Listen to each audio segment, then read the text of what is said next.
Esta es, pues, nuestra primera sesión de escatología. Si usted, querido amigo y hermano, está sentado en esta sala de conferencias la noche de hoy, es porque quiere aprender, porque busca afirmarse en lo que ya conoce, porque desea afianzar sus convicciones o simplemente porque quiere respuestas a algunas de sus preguntas de orden escatológico.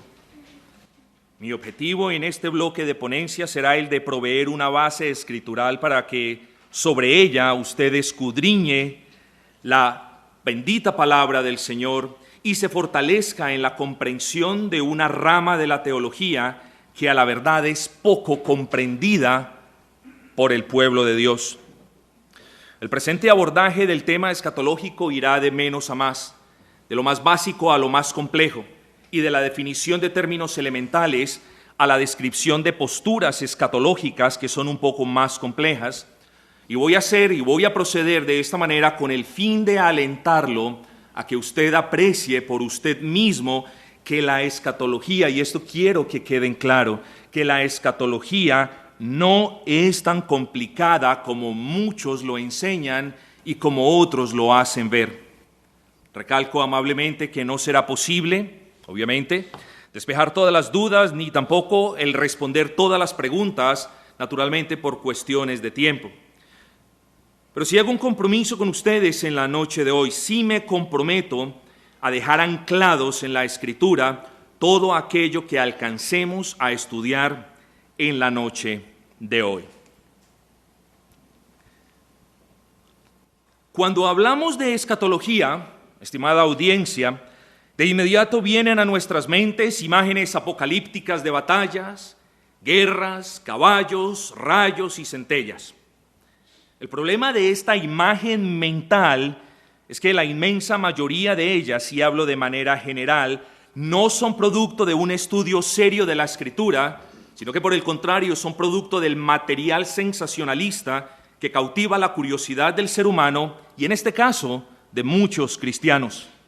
Tal material va desde sensacionalistas películas de cine hasta populares videos en YouTube en los que algunos palabreros persisten en intentar calcular la venida del Señor Jesucristo, entre muchas otras cuestiones.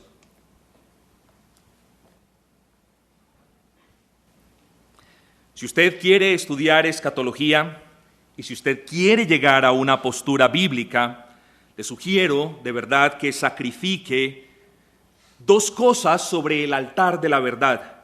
Lo primero, la sugerencia es que sacrifique aquellas ideas que usted ha abrazado solo porque los demás también la han abrazado. Y lo segundo que usted debe sacrificar en el altar de la verdad es ese sensacionalismo de las películas que han tomado precedencia por encima de lo que dice la Biblia. Parece ser que en nuestros tiempos ciertos personajes muy conocidos por ustedes, ¿para qué hacer mención de nombres particulares? Parece que en la actualidad el renombre de estas personas que se llaman a ellos mismos estudiosos o doctores en escatología tuvieran más autoridad que lo que dice la bendita palabra del Señor. Eso es así. Y muchos de nosotros sabemos que es así. Parece que la mayor información de nuestros cuerpos de teología en lo que respecta a la escatología la estén dando los videos de YouTube en vez de cada una de las páginas de la Escritura. Permítame ser sincero con usted esta noche, amigo. A menos que usted dependa de la Biblia por encima del Internet y del Espíritu Santo por encima de maestros cuyas posturas escatológicas reflejan su obsesión por Israel, su obsesión por las lunas rojas, y el cálculo es como un desespero por obtener el año en el que el Señor va a llegar. A menos de que usted no dependa de la Escritura y del Espíritu Santo en oración, para usted entender estos asuntos será muy difícil, y no quiero ser pesimista, pero será muy difícil que usted jamás pueda llegar a una postura bíblica en lo que respecta a la escatología. Y eso se lo quiero repetir, repito, a menos que cada uno de ustedes, si es que están interesados, y deben estarlo, dependa en oración de la iluminación del Espíritu Santo y de la información plasmada en la Escritura por inspiración divina, si usted no depende de eso, créame que su postura escatológica, y casi estoy seguro de que la postura escatológica de la mayoría de ustedes en este momento es una postura errada. Pastor, usted es un temerario. Oh, sí. Porque es que yo sé que lo único que nos enseñaron en muchas de las iglesias de donde venimos no es una doctrina errada, mis hermanos. Es una doctrina herética. Y ahorita vamos a ver el porqué. Así que en esta primera ponencia me propongo alcanzar 3 objetivos en particular. 3 objetivos en particular. Quiero que disfruten esta ponencia, mis hermanos, porque vamos a definir conceptos claves y vamos a, sin querer ser paternalistas ni condescendientes, vamos a hacerlo de una manera muy sencilla para que usted comience a tener esos fundamentos y pueda entender lo que vamos a decir más adelante. Entonces, en primer lugar, vamos a definir la escatología particular. Vamos a definir, repito, la escatología particular. En segunda instancia, vamos a definir la escatología general.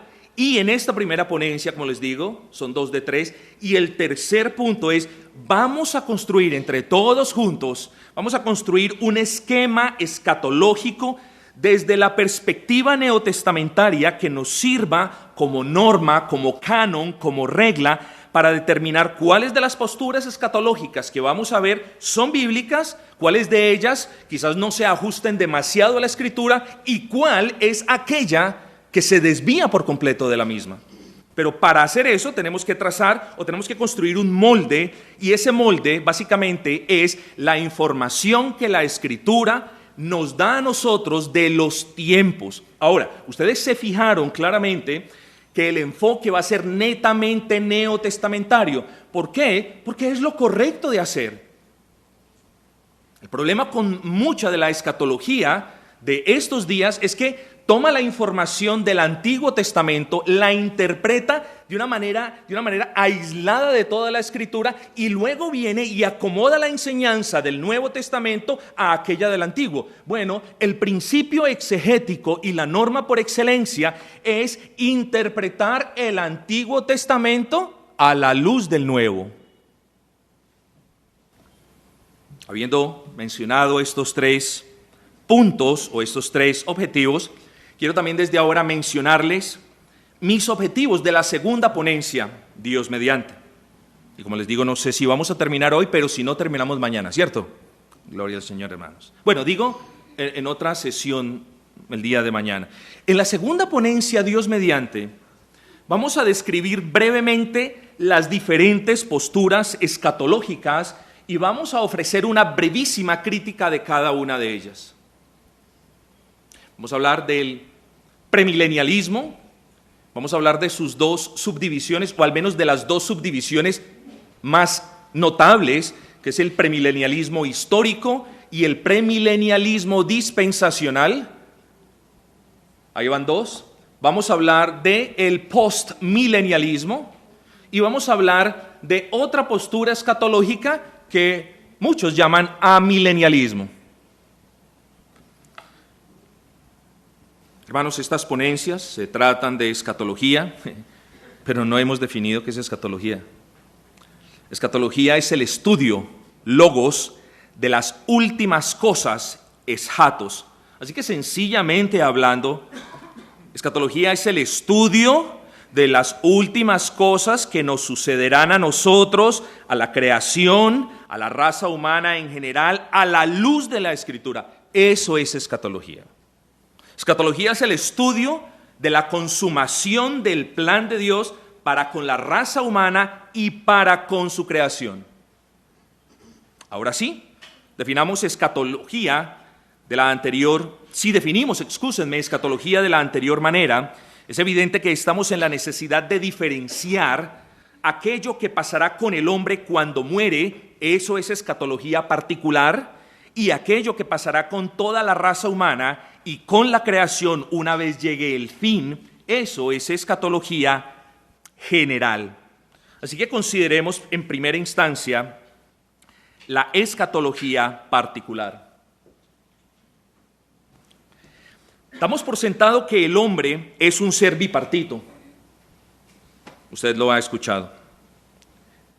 Es decir, el hombre tiene una parte material tomada de la tierra, que es el cuerpo, y una parte inmaterial, resultado del soplo de vida de Dios en ese cuerpo a la que llamamos alma. Tiene una parte, pongámoslo, visible e invisible. Lo que usted ve es el cuerpo, usted no ve el alma. Tenemos una parte tangible que se puede tocar, el cuerpo, y una parte intangible que usted no puede tocar, que es el alma. Así que partimos de la base, presuponemos, damos por sentados que ustedes están de acuerdo con la postura bíblica por excelencia, y es la dicotomía o es el ser bipartito, es decir, no hay espíritu, alma y cuerpo. Pastor Abner lo enseñó, la palabra espíritu se usa de manera intercambiable con la palabra alma. Vieron las facultades del alma, el pastor Jorge dijo lo mismo en otras palabras. Por lo tanto, partimos de la base que el ser es un ser dicótomo, es un ser bipartito, alma y cuerpo.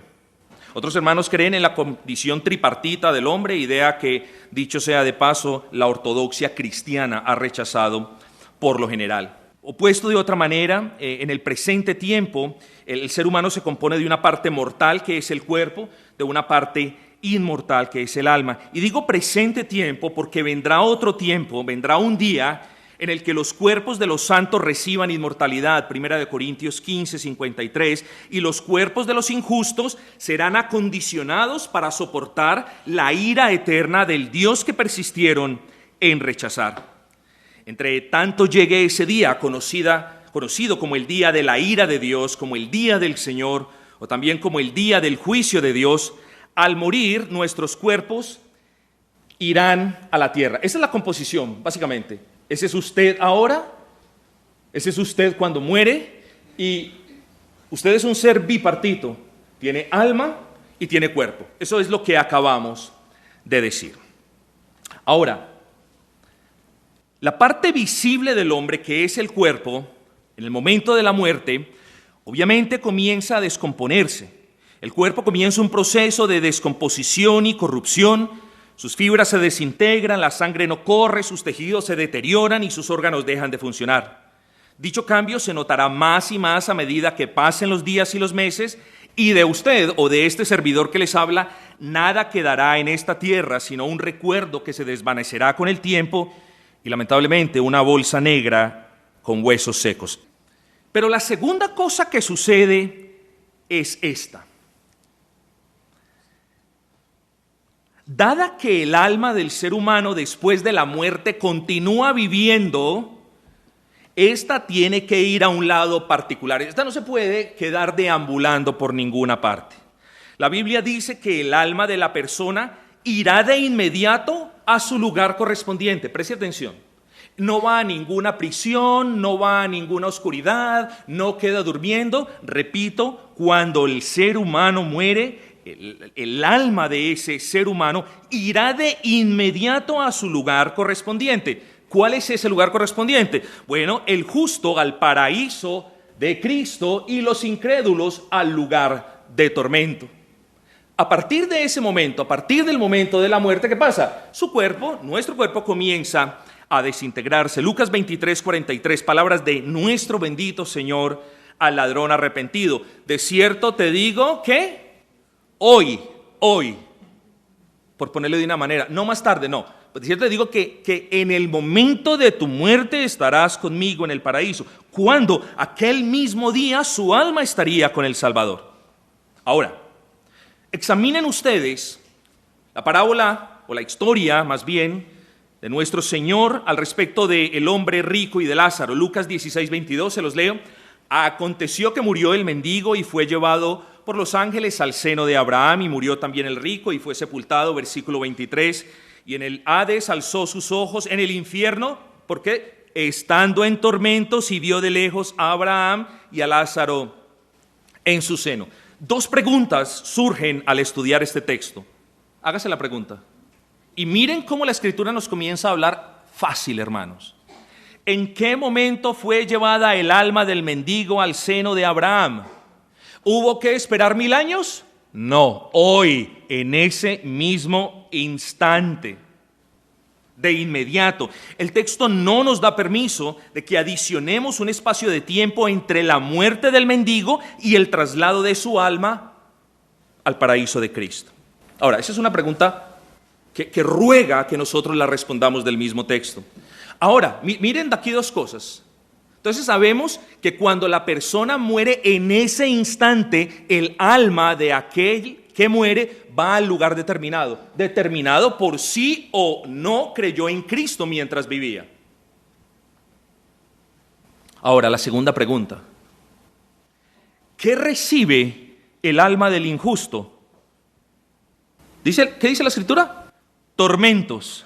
Ven el punto. El alma no está soñando, ni reposando, ni descansando. El alma del injusto recibió tormentos, mientras que, dice el texto, el alma de Lázaro estaba en el seno de Abraham, y esto representa en el reposo eterno. ¿Cuándo? En ese mismo instante, en el instante de la muerte. ¿Qué puede usted concluir de esto entonces? Que en el instante de la muerte el alma del hombre recibe un anticipo instantáneo de lo que será toda su eternidad. El alma del justo recibe en el cielo gloria, paz, consuelo y gozo, mientras que el alma del incrédulo recibirá en ese lugar tormento, castigo, dolor y angustia. Vale la pena enfatizar que hasta este punto esos castigos, y esto es muy importante, vale la pena enfatizar que hasta ese punto los castigos que recibe el impío solo serán a nivel espiritual. ¿Sí entendieron el punto? Porque esto es muy importante. Cuando el impío muere, recibe lo que merece, pero solamente lo recibe en su alma, de manera espiritual. Más adelante, la Escritura nos guiará hacia la obvia conclusión de que en la resurrección los cuerpos de los impíos serán levantados, no serán glorificados, sino que serán reacondicionados, o más bien equipados para que ellos soporten toda la ira de Dios por toda la eternidad. Nuestros cuerpos serán glorificados para poder estar delante de la presencia de Dios en cuerpo y en alma. Pero repito, hasta este punto, el castigo es solamente, para que usted lo ponga eso, la mitad. Porque falta que el cuerpo del impío sea levantado, sea reacondicionado para soportar la ira de Dios, sea reunido con su alma y de regreso al lugar. Así que en muy pocas palabras, estimados hermanos, esto es escatología personal o particular. Recuerden que la escatología personal nos ha respondido la pregunta ¿qué sucede al hombre cuando muere? Y que la escatología general debe respondernos la pregunta ¿qué sucederá a todos los hombres y a la creación cuando llegue su fin? Vamos a hablar de escatología general. Hay dos aspectos, queridos hermanos, o precondiciones de fundamental importancia para la correcta comprensión de la escatología bíblica. ¿Cuáles son esos dos aspectos? ¿Cuáles son esas dos precondiciones? Primero, es necesario que la estructura de los tiempos que nos provee la Escritura quede claro. Si no tenemos una imagen mental de la estructura de los tiempos, cuya información nos la provee la Escritura, va a ser muy difícil que comprendamos lo demás. Ahora, la segunda precondición para un correcto entendimiento de la escatología es la parusía, otros le dicen parusía en esa estructura. Es decir, es muy importante que nosotros tengamos en cuenta la estructura de los tiempos, ya lo repetí, junto con qué papel, qué rol, permítame expresarme de esa manera, juega la parusía o segunda venida gloriosa de nuestro Señor y Salvador Jesucristo dentro de ese esquema de los tiempos. Usted tiene esos dos sistemas o tiene esos dos puntos en claro y la escatología, excúsenme el coloquialismo, va a ser pan comido, hermanos. Si no entendemos eso va a ser muy difícil y espero que el Señor me conceda la gracia para al menos esbozarlo y que quede más o menos claro. Así que para cerciorarnos de que cumplimos con esas dos precondiciones para alcanzar esa correcta comprensión de los asuntos escatológicos, estableceremos una línea de tiempo. Va a ser muy fácil, va a ser muy visual. Por eso preparé esto, mis hermanos, para que ustedes puedan ver. Si yo aquí me dedico a darles teoría, ustedes van a terminar, excúsenme, locos, no van a poder entender nada. Y cuando comencemos a hablar de la segunda postura, de la tercera postura, de la cuarta postura, pues eso se va a formar un caldo de huacas, por de nuevo usar esa expresión muy coloquial, y esto va a ser una pérdida de tiempo. Esto es muy visual, así que presten atención a lo que vamos explicando y correlaciónenlo con lo que ustedes van viendo. Así que vamos a establecer una línea de tiempo en términos o desde la perspectiva del Nuevo Testamento, para luego proceder a ubicar en esa línea de tiempo todo lo que dice el Señor, todo lo que dice Pablo, todo lo que dice Pedro, todo lo que dice Juan acerca del fin de los tiempos. Así que vamos a construir esa línea de tiempo a la que llamaremos la estructura de los tiempos del Nuevo Testamento. La estructura de los tiempos del Nuevo Testamento. Por cierto, queridos hermanos, una vez termine la conferencia, más o menos 1 o 2 meses después, voy a publicar toda esta información, así que quienes de ustedes quieran tomar nota aquí y mirar bien, pero yo voy a hacer esto público para que ustedes puedan recordar las cosas que vemos. Para que nos resulte más fácil la concepción del tiempo, imaginémonos una línea recta que comienza en el jardín del Edén y que va hasta lo infinito. El tiempo es marcado por hitos, por sucesos, por acontecimientos que marcan la historia, y el lapso o el segmento que hay entre esos dos sucesos o hitos o acontecimientos, a eso le damos el nombre de tiempo, de era, de etapa, de periodo o de época. Entonces, la línea cronológica va a tener, ahora ustedes lo van a ver, va a tener unos hitos. Esos hitos marcan, dividen el tiempo, y a los segmentos o a los periodos entre un hito y otro, a eso le vamos a llamar era o periodo o etapa, por así decirlo. Para que usted comprenda este asunto de una manera mejor, yo quiero que piense en su vida. Su tiempo en esta tierra tiene sucesos que marcan su vida y segmentos que, como ya lo dijimos, son las etapas o eras comprendidas entre esos sucesos. Por ejemplo, y quiero aquí referirme al gráfico que ustedes están viendo. Usted o todo ser humano tiene 2 hitos, 2 sucesos que dividen su tiempo. Y esos hitos o sucesos principalmente es su nacimiento, el día de su nacimiento, eso fue un hito, y el día de su muerte física. Esos son hitos, puntos, señales, postes. Ahora, usted, al periodo de tiempo comprendido entre su nacimiento y su muerte física, a eso es lo que le llamamos vida en la tierra. Nosotros estamos transitando un segmento que está comprendido entre el día de nuestro nacimiento, que es un hito, y el día de nuestra muerte física. Ahora, no son los únicos hitos.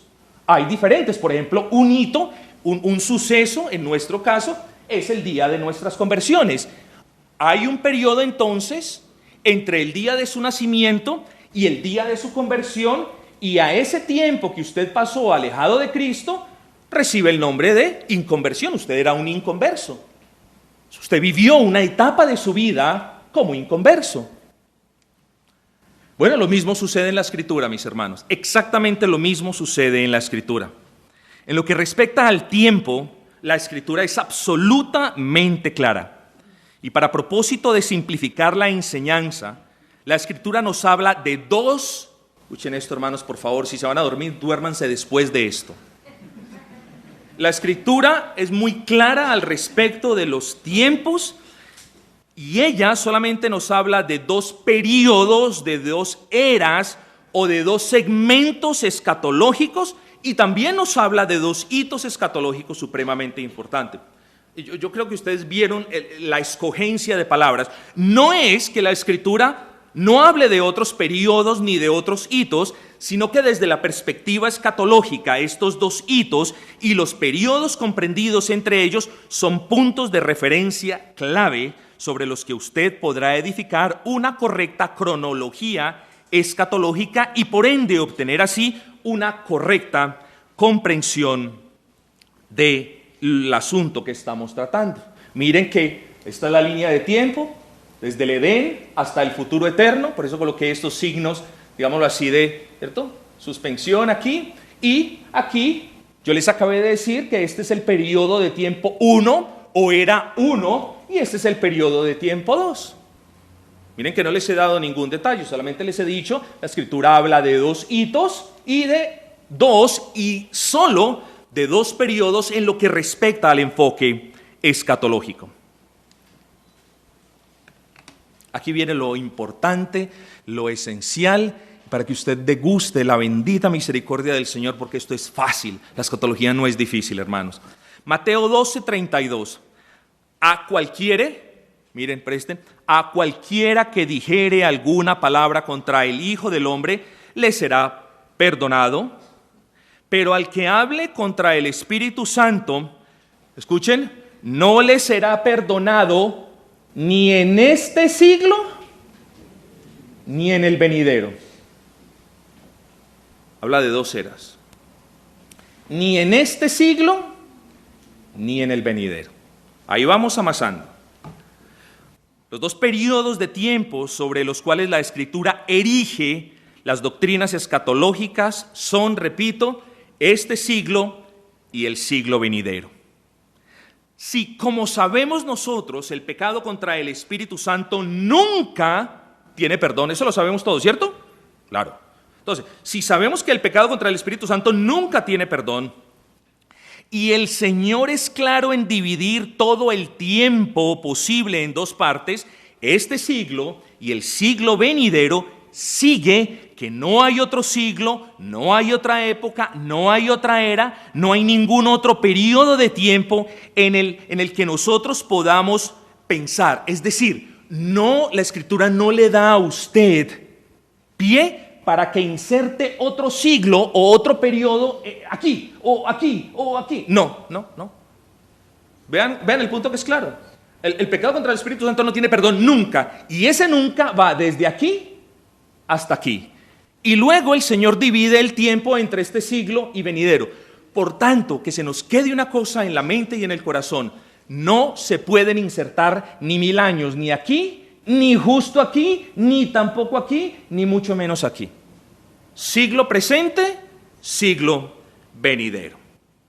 Así que la conclusión natural al considerar este versículo es esta: el pecado contra el Espíritu Santo nunca tendrá perdón, no será perdonado ni en este periodo de tiempo en el que vivimos, ni será perdonado, mucho menos en la eternidad. ¿Qué implica eso? Que el tiempo desde el jardín del Edén hasta el futuro eterno está dividido en 2. Un periodo llamado este siglo, otro periodo llamado el siglo venidero. Estos 2 periodos de tiempo componen toda nuestra línea de tiempo escatológica. Repito, hermanos, no hay otra era ni otro periodo que esté por fuera del esquema que estamos, y lo vamos a probar. Ténganme paciencia porque lo vamos a probar muchísimo más allá de la duda razonable. No hay otro esquema posible aparte de la división del tiempo entre este siglo y el siglo venidero. Esos son los 2 únicos componentes de nuestro esquema escatológico.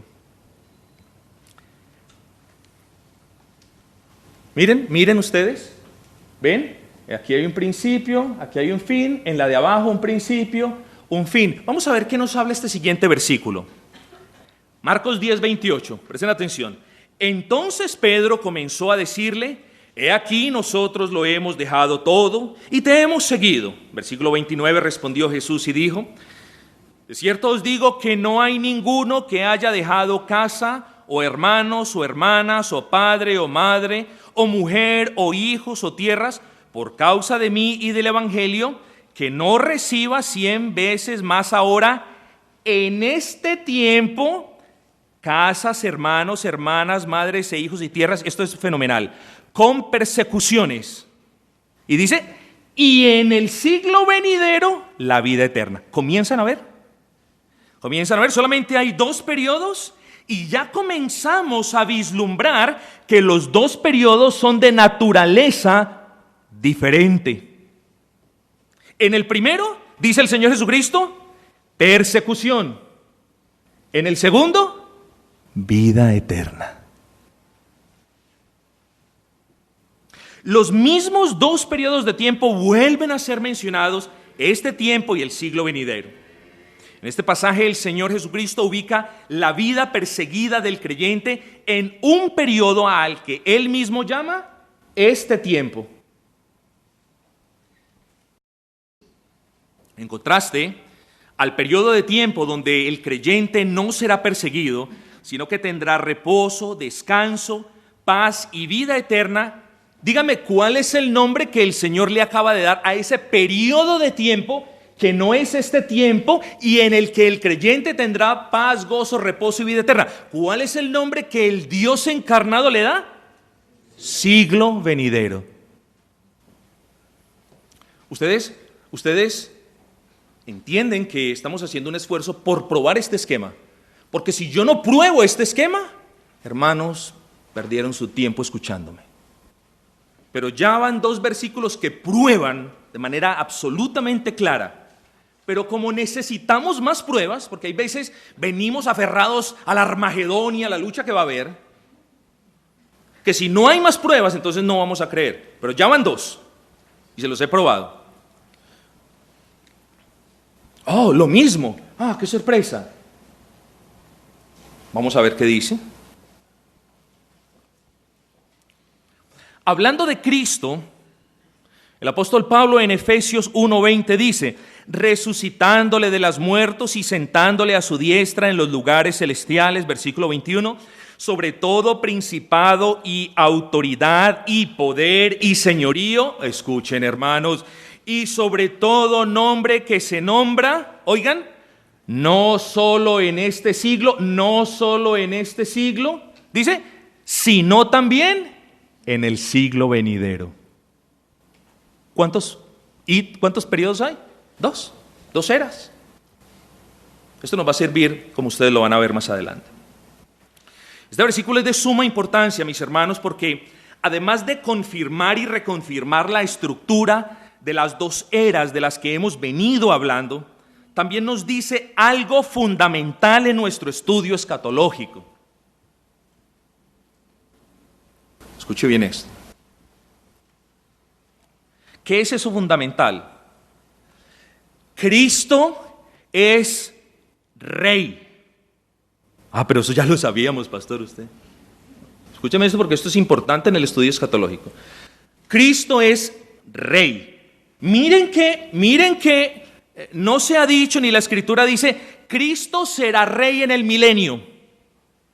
Miren que no dice nada de eso. Este versículo deja muy en claro la realidad presente. Claro, habrá un futuro escatológico, una consumación futura del reino de Cristo, pero miren que está diciendo que Cristo es el Rey ahora. Cuando subió a los cielos, cuando resucitó dentro de los muertos, el Señor fue coronado y se sentó en el trono a la diestra del Padre. Cristo está reinando sobre el universo entero de manera general y por supuesto de manera particular sobre la iglesia del Señor. Entonces, ¿cuándo es Cristo Rey? ¿En el siglo venidero o en este? ¿Cristo es Rey? Claro. ¿Qué me dicen? Cristo es Rey desde su ascensión, desde su subida a los cielos, desde su resurrección. Cristo es Rey y Cristo es Reina y Cristo continuará reinando. No hay que esperar 1000 años, no hay que esperar hasta que el Señor venga para tomar un reinado. No, Cristo es Rey, es muy importante eso, hermanos. Y ya ustedes van a saber por qué. Así que una vez más, de manera diáfana y transparente e inapelable, vemos que el Nuevo Testamento, que es el lente que debemos usar para interpretar las profecías del Antiguo Testamento, deja en claro que nuestro esquema escatológico tiene dos y solo dos eras o periodos, y a una de esas periodos, una de esas eras, la Escritura le llama este siglo, y al otro, el venidero. Pero por si quedan dudas, procedamos a citar un versículo más, ¿les parece? Lucas 20:33. Este versículo es iluminador, mis hermanos. Esta es la famosa pregunta de los saduceos al Señor Jesucristo. Entonces vienen estos personajes, se acercan al Señor y le preguntan: en la resurrección, pues, ¿de cuál de ellos será mujer, ya que los 7 la tuvieron por mujer? Ustedes conocen el trasfondo para no leerlo. Versículo 34, escuchen: entonces respondiendo, el Señor Jesucristo les dijo: los hijos de este siglo, ¿qué hacen?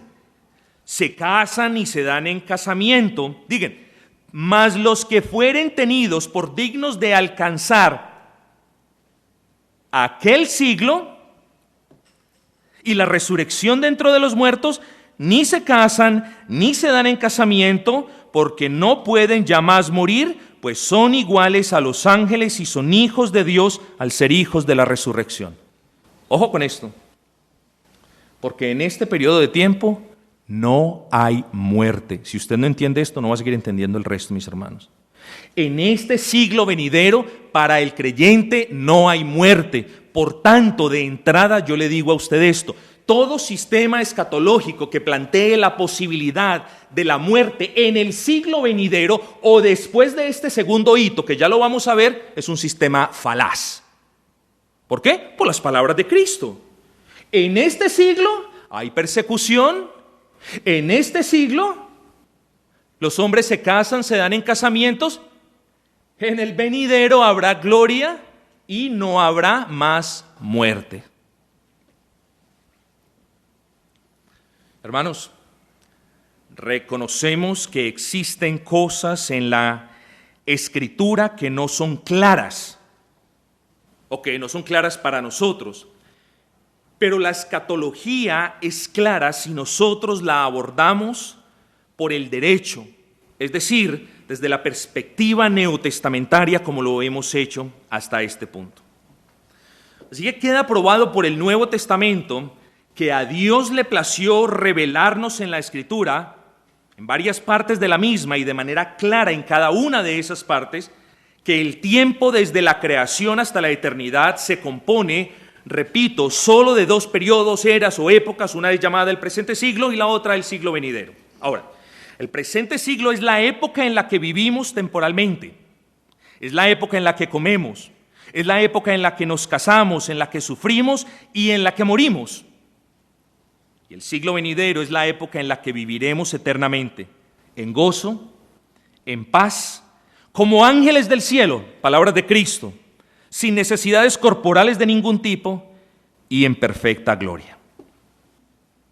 Así que la estructura de los 2 siglos que estamos viendo nos enseña, como lo hemos visto también, que estos son diferentes, tanto en su aspecto físico, si me puedo expresar de esa manera, como en su aspecto moral. Gálatas 1:3, gracia, escuchen, a vosotros y paz de parte del Dios nuestro Padre y del Señor Jesucristo, que se dio a sí mismo por nuestros pecados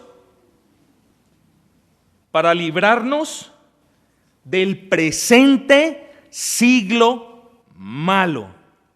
Así que queda claro que la Escritura no solo nos presenta 2 y solo 2 divisiones generales del tiempo, sino que también deja claro que cada una de esas 2 divisiones son sustancialmente diferentes la una de la otra.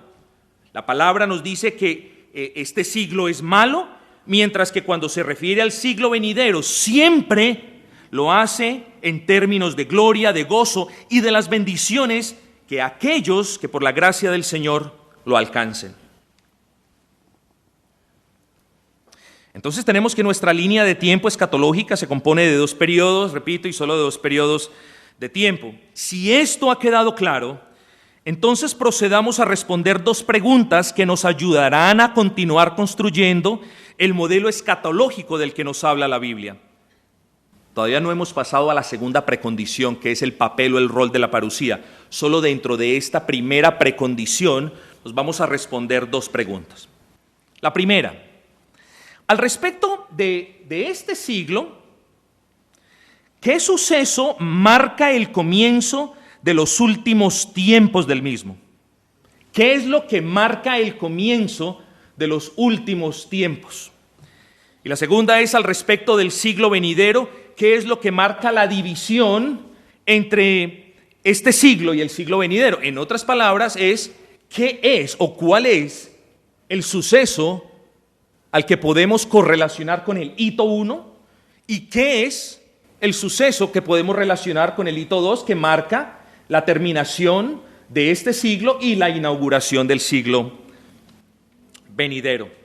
Es que las respuestas a estas preguntas añadirán a nuestra línea de tiempo escatológica los dos hitos o sucesos escatológicos más grandes y notables de todos.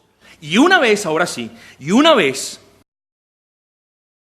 estos sean establecidos, el panorama del paisaje escatológico será aclarado de manera sustancial.